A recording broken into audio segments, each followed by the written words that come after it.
Good morning, boys and girls. Today I'm going to read chapter 25 from Because of Winn-Dixie. We heard the music before we even got to Gloria's house. We heard it almost a block away. It was guitar playing and singing and clapping. I wonder what's going on, my father said.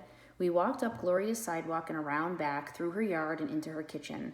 What we saw was Otis playing his guitar and Miss Franny and Gloria sitting there smiling and singing, and Gloria holding Sweetie Pie in her lap. Amanda and Dunlap and Stevie were sitting on the kitchen floor, clapping along and having the best possible time. Even Amanda was smiling. I couldn't believe they were so happy when Winn-Dixie was missing. We didn't find him, I shouted at them. The music stopped and Gloria looked at me and said, Child, we know you didn't find him. We didn't find him because he was right here all along.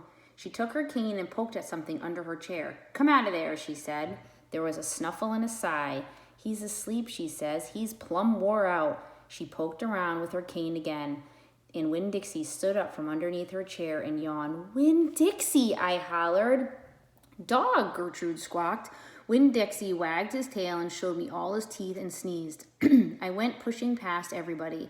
I dropped to the floor and wrapped my arms around him. Where have you been? I asked him. He yawned again. How did you find him? I asked. Now there's a story, said Miss Franny. Gloria, why don't you tell it? Well, said Gloria, we were all just sitting around waiting on you two, and after I convinced those Dewberry boys that I ain't so scary after all, full of spells and potions. She ain't no witch, Stevie said. He shook his bald head. He looked kind of disappointed. Nah, said Dunlap, she ain't. If she was, she would have turned us into toads by now, she grinned. I could have told you she wasn't a witch. Witches don't exist, said Amanda. They are just myths.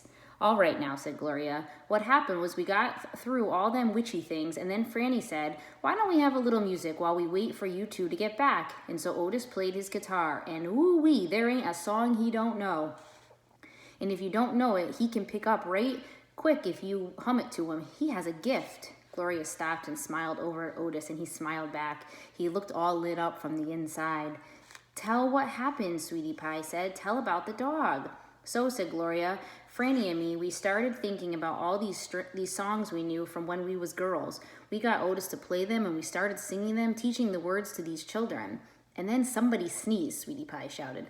That's right, said Gloria. Somebody sneezed, and it wasn't none of us. So we looked around wondering who did, thinking that maybe we got us a burglar in the house.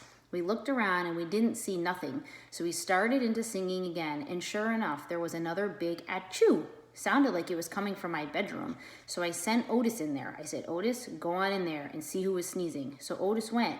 And do you know what he found? I shook my head. Winn-Dixie, shouted Sweetie Pie.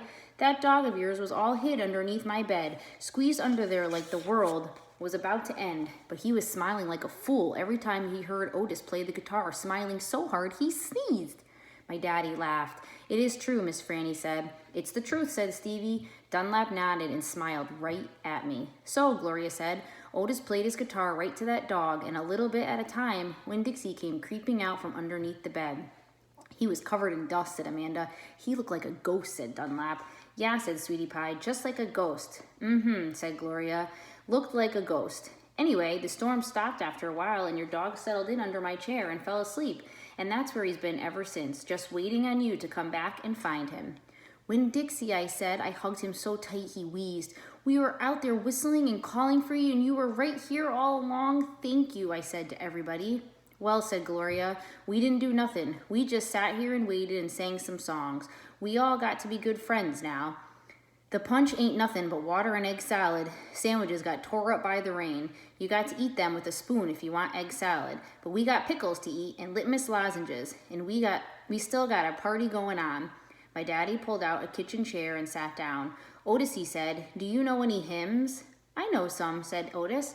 You hum it, said Miss Franny, nodding her head, and he can play it. So my daddy started humming something, and Otis started picking it out on his guitar, and Winn-Dixie wagged his tail and lay down underneath Gloria's chair. I looked around the room at all the different faces, and I felt my heart swell up inside with pure happiness. I'll be back in a minute, I said. But they were all singing now and laughing, and Winn-Dixie was snoring, so no one heard me. That's it. Tomorrow is the last chapter of the book. I hope you guys have enjoyed it, and we'll see how it ends. Bye.